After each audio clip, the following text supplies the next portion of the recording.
What is up, my triggers? Eccentrik Hat here. As you can tell from the title, this episode is going to be about the controversy surrounding the new Doctor and the aftermath that succeeded it.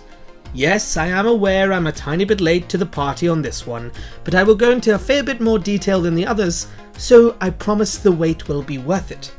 On Sunday the 16th of July 2017, just after the men's Wimbledon final and a little bit before bath time, the BBC announced that for the first time in the lifespan of the world's longest running sci-fi show, the Doctor himself would degenerate into a woman, Jodie Whittaker. People, as you can imagine, are quite opinionated on this matter. This is one of those rare occasions where even people who have never watched the show and couldn't care less about sci-fi, fantasy or feminism have all crawled out of the woodwork to give their 2 cents. That Sunday, the top trending topics on Twitter were dominated by discussions of this national gender reassignment surgery. Insults, jibes, abuse and slander were thrown back and forth between the two opposing sides of those who were excited by the prospect of a woman doctor, or nurse as I believe they're called, and those who were wary of the priorities of the British Broadcasting Corporation. Get it? Broadcasting, you know, because they cast abroad? Before I get into the nitty-gritty of my opinions on this change, I would like to let you in on a little secret. I actually prefer female protagonists, particularly in games.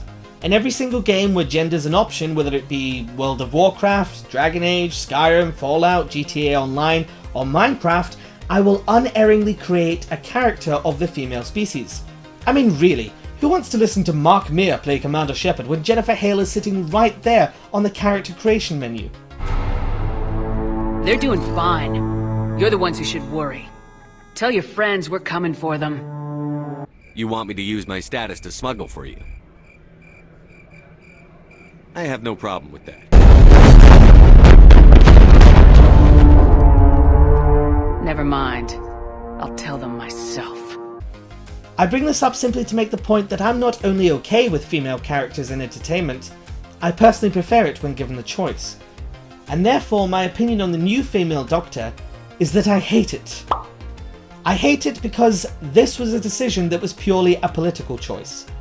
And that's the one time that I cannot stand a female character, when they're not there to enhance the story, but slap you across the face with the writer's ideologies. If you think I've misjudged the situation, then please, take a look at how Jodie Whittaker answered the question, what does it feel like to be the first female Doctor, in her first interview after receiving the part. She immediately brings up the politics of her choice, because this is a purely political move. The thing that bothers me the most is that Doctor Who has always had a very positive portrayal of women. Starting with the completely gender equal TARDIS of 2 men and 2 women in 1963, the time-travelling blue box has remained a very progressive place throughout the last half-century. Female companions have, at numerous times, proven themselves to be smarter than the Doctor. I just landed her. But it didn't make a noise. It's not supposed to make that noise. You leave the brakes on. Braver than the Doctor. You've got the entire vortex running through your head. You're gonna burn. I want you safe. My Doctor. And kinder than the Doctor. I can never go back. I can't. I just can't. I can't. Someone. Please. Not the whole town. Just save someone. In fact, outshining the Doctor became such a habit of theirs that near the end of Matt Smith's run, companion Clara jumped into the Doctor's personal timeline to simultaneously save him in all parts of time and space, thus begging the question how many of his narrow escapes were down to his own cleverness or her intervention. The Doctor has even travelled with female Time Lords. Romana was shown to be as equal as a fellow genius, and the Rani was every bit as cunning an opponent as the Master. Of course, this was back in the day where male Time Lords always regenerated into males, and female Time Lords into females. No, thank you. Not today. More recently, they have been trying to not so subtly retcon this. Regeneration didn't feel like himself unless he had the tattoo, or herself a couple of times. Ooh, she was a bad girl. Going as far to turn the Master into the Mistress, or Missy for short. Well, couldn't very well keep calling myself the Master, now could I? And making the countdown to a female Doctor inevitable. And this is to say nothing of the two spin-off shows, The Sarah Jane Adventures and Torchwood, which were both set from the perspective of female protagonists. So to say that Doctor Who has ever downplayed the role of woman is an enormous lie. The Doctor did not need to become a female to prove that women are every bit as important to this show as he is. Yet that is the line that feminists are going with, that after 54 years the BBC have finally realised their value.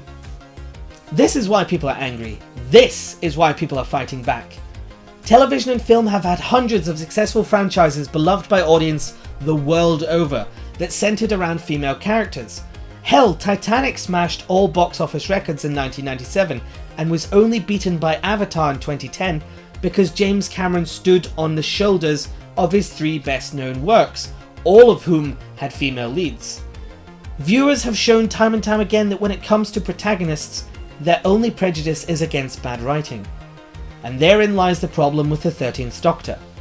Feminists in the BBC have woven a narrative that despite fans having long cherished characters who were female, black, gay, or all 3, the fan base were always actually bigots at heart, that needed the BBC to make the Doctor female for them to understand woman's true worth.